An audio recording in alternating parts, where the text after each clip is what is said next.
Yun, balita ng mga kandar. Yan. Medyo matagal na tayo hindi nag-YouTube, nagda-download sa YouTube. No? Kaya hindi naman tayo nakakabili ng sapatos.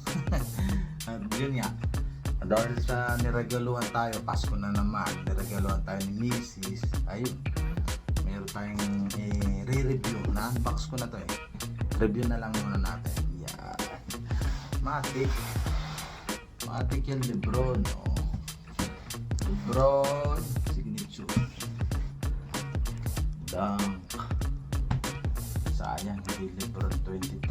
Next time. Ayan o. Dunk. Carton pa lang o. Signature. Yung logo niya. Nike 9.5. Size ko to. Ito ng carton pa lang. Ito, na-unbox ko na o. Ayun. Palang maganda na. Review lang natin. Uy.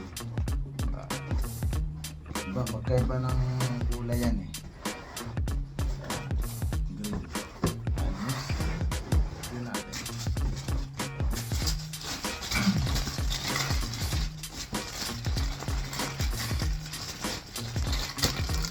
Yun. Pink na pink. Yun. NBA store.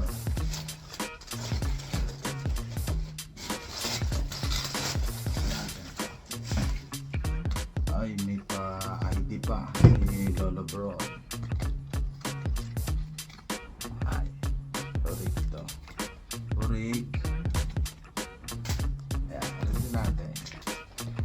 Una, yun, may free passing pass tayo. Kulay green kasi ganito. Ayos, pink na pink.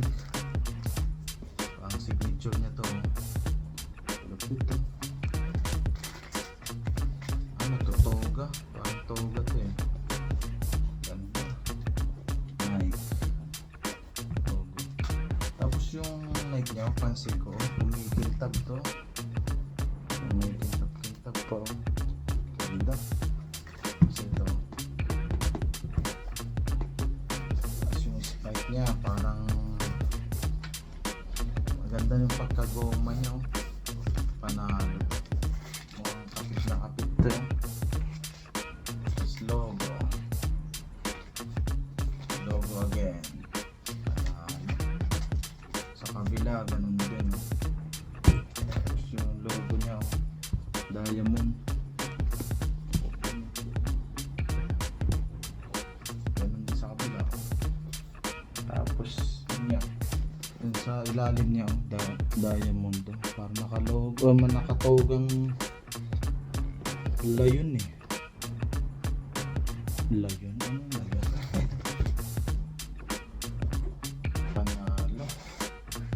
panalo mga kaandar oh. Panalo to, medyo magaan din. Panalo. Wala, ni-review ko lang, na-unbox ko na to eh. Parang pinakita ko lang sa inyo mga kaandar.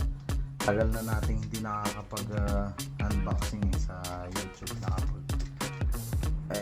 Okay, next time ulit baka makakabit tayo ng 23. Sige mga kaandar, okay?